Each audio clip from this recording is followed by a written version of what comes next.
One day in 1934, a well-known Hollywood singer and movie star pops around to the house of his friend. Nothing untoward about that, but little does this A-lister know that it'll be the last thing he will do. That hours later he will be dead, aged 26, fatally wounded by a shot to the head.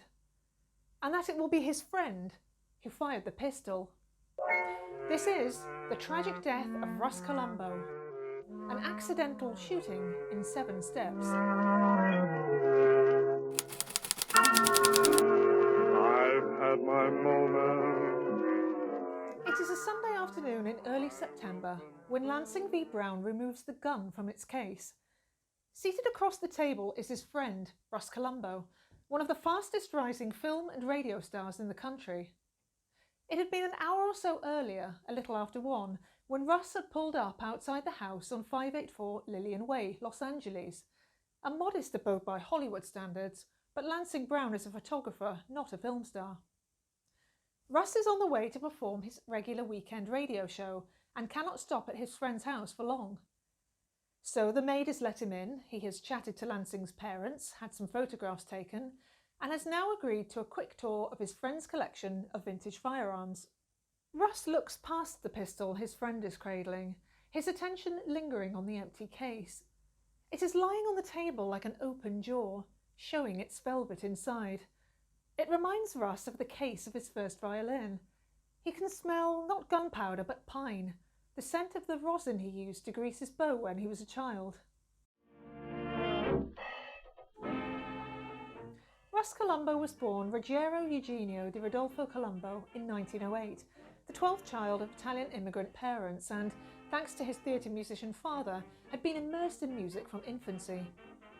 Taking up both guitar and violin at an early age, it was the latter instrument he really excelled at, making his professional debut at the age of just 13.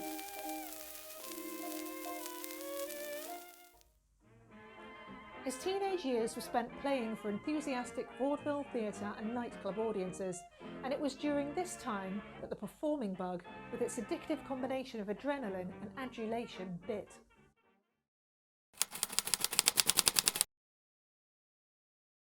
Back in the house on Lillian Way, Russ is still looking at the pistol case, squinting a little. For a moment he is back on the vaudeville stage, soaking up the applause. The room in his friend's house is dim, lit only by thin cracks of sun falling through the gaps between the blinds. They land on the dark tabletop, cutting across it in yellow warning stripes, like the body of a wasp. Such ominous lighting. It could be a scene from a movie. Russ realises his friend is calling his name and snaps his attention from the gun case to the pistol Lansing is holding. Lansing weighs the item between his palms, tells Russ the weapon dates back to the Civil War era.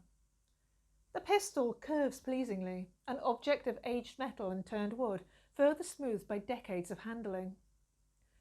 The age of the weapon seems to mask its purpose. It looks more like an expertly crafted artefact than an instrument of death. Something to be treated with care, either way. His mother, Julia, had always warned him to take care. After all, Russ was the baby of the family, Julia's bambino. She could be as tightly wound around her youngest child as the strings of his violin. Russ was still a teenager when he'd landed a job playing mood music on the sets of silent films, while continuing to work as a violinist for a host of theatre and hotel orchestras around Los Angeles. It was one of these gigs that led to him being drafted in as a last-minute replacement on a radio broadcast, a job that resulted in him going on to play with the prestigious Gus Arneheim's band at the Coconut Grove, a supper club where only the rich and famous dined and danced, where the suavest, slickest-haired men in Hollywood pressed their partners' clothes and swayed and twirled them to the music of the band.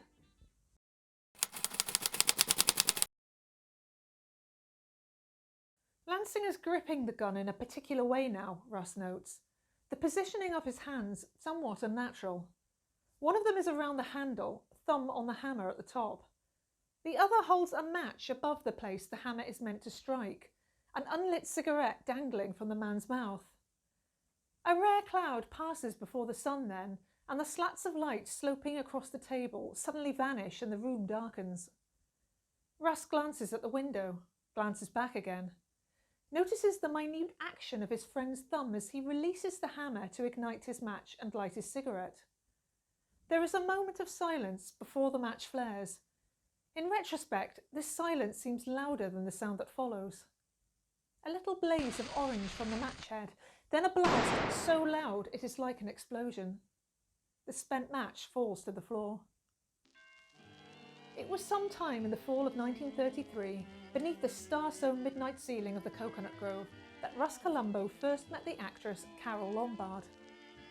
Despite the studios wanting to keep their romance a secret, the intensity of their burgeoning relationship soon became obvious to everyone. The day after serenading her at the night spot where they met, Russ sent Carole a huge bouquet of yellow roses. He began to give her singing lessons, and the devoted couple showered each other with gifts, from diamonds to silver cigarette cases, Cartier watches to pedigree puppies. Said Carole, "His love for me is the kind that seldom comes to any woman." Said Russ, "I didn't begin living until I met Carole." A few days after calling in to see Lansing Brown, Russ was planning to join Carole on vacation at Lake Arrowhead. The relationship between them moved quickly, headily along.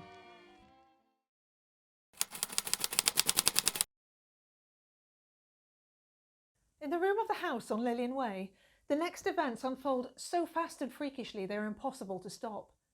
The unassuming Civil War pistol is loaded, and the antique bullet, rusted with age, suddenly flies from the chamber. Lansing is still holding the pistol, right across the table to where his friend sits. The barrel of it is angled at the tabletop, and there is less than a fraction of a second when the thought flashes across Lansing's mind that it will all be okay, that the bullet will simply come to rest in the mahogany. Then in years to come, they will laugh about this, Russ and he, about the neat round hole the mishap leaves in the wood, the dull sheen of metal embedded at its centre. But the angle of the pistol is too obtuse for that, and the bullet glances off the tabletop and continues its trajectory upwards. It was when Con Conrad, composer of the first song to win an Academy Award, offered to manage Russ that his star really began to rise in earnest. The two of them wrote songs together, and Conrad, tenacious and single-minded to a fault, told Russ repeatedly how he was the greatest singer working at the time and how he would have no trouble at all with his career.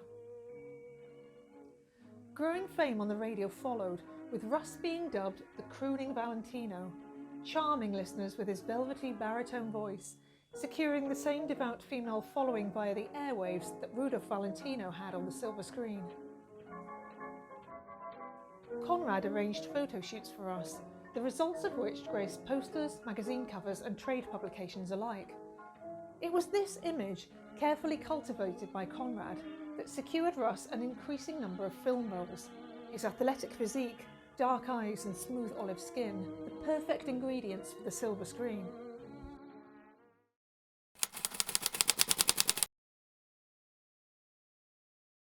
The bullet deflects off the tabletop and shoots directly upwards, directly at the smooth olive skin and dark eyes of Russ Columbo. It is a turn of events so unexpectedly catastrophic that Russ himself is not even aware what is happening. Before he knows anything other than the fact the gun has fired, the bullet has struck Russ just above his left eye. He immediately loses consciousness and slides from his chair, landing limply on the floor as though felled in combat.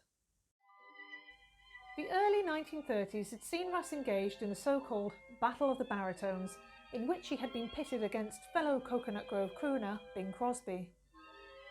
Renditions by each man of the same song were released only days apart, with Russ recording Crosby's signature tune, Where the Blue of the Night Meets the Gold of the Day, 5 days before Crosby.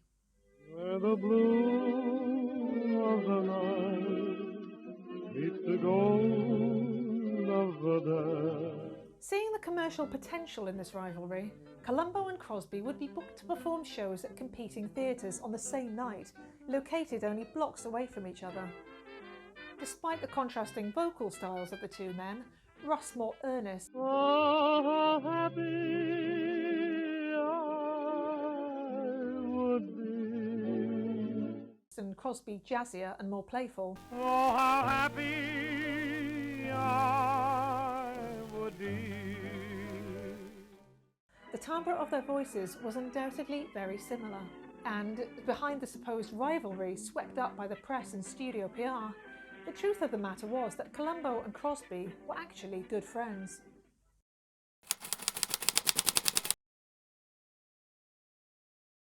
Lansing's parents hear the shot from the adjoining room and rush in. A distressing sight confronts them. Their son's friend, lifeless on the floor, a stream of blood spilling from the left side of his face. Their son, rigid with shock, his antique pistol still in his hand. The Browns immediately summon an ambulance, and Russ is rushed to the Hollywood Receiving Hospital. The news that he has been involved in a serious accident emerges a little later. There is only a slight chance of recovery, the hospital reports. Despite this grim prognosis, Russ is transferred to a second hospital where preparations are made to operate and remove the bullet lodged in his head. Dr. George W. Patterson, eminent brain specialist, is called upon to perform the operation and preparations are made. But Patterson is not keen to proceed unless Russ's condition can be stabilised. Someone remarks what a miracle it is that he wasn't killed instantly. X-rays show that the bullet has entered the orbit of Russ's eye, shattering bone and damaging eyeball, before travelling through the centre of his brain and coming to rest in a fracture at the back of his skull. Nevertheless, Russ lingers on.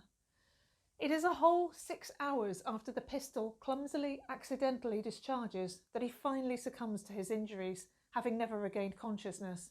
The last thing he remembers is the sound of the gun firing, the reverberation smacking off the walls of the small room of the house on Lillian Way.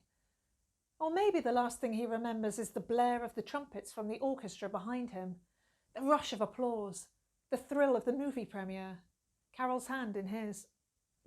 In the period leading up to his untimely death, Russ's celebrity had continued to grow. He had starred in a succession of movies and, early in 1934, was offered an NBC primetime radio series on which he was introduced as the Romeo of Songs. He signed a new recording contract and had even been selected by Universal Pictures to star in their heavily publicised upcoming movie Showboat. Indeed, in the years before he died, Russ was reportedly earning more than $500,000 a year, a vast sum at the time.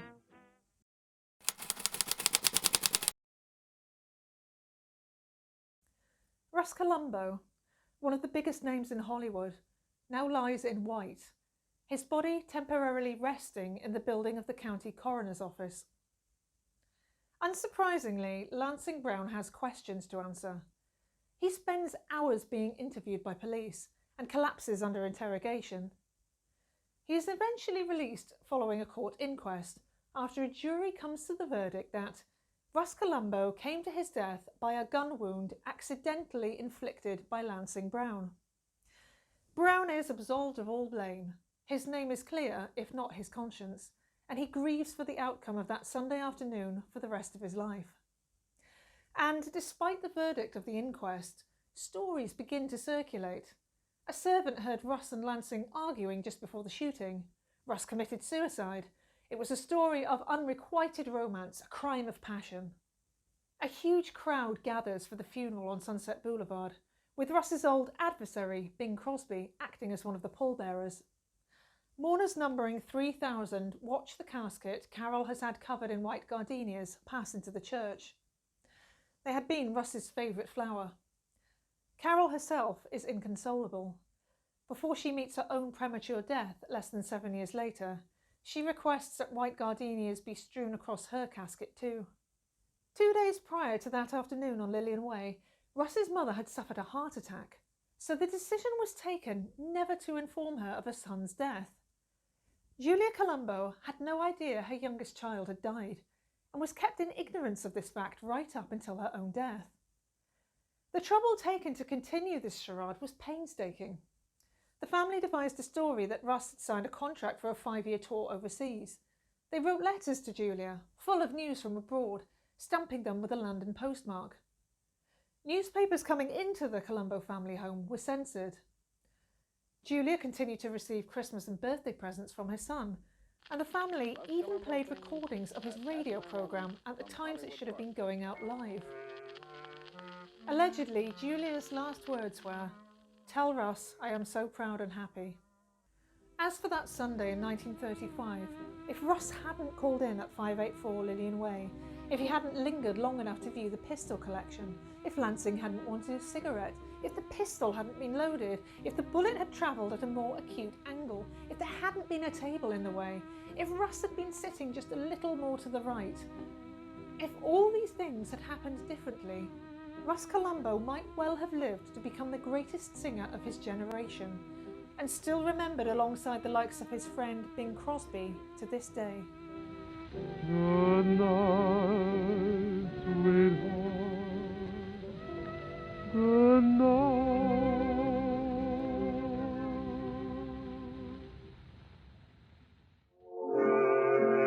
Thanks so much for watching this video. If you enjoyed it, please do subscribe and give it a thumbs up so that others can find it too. I'll be back next week with another video, and in the meantime, links to all my social media accounts are in the description box below. Bye for now. My one big moment.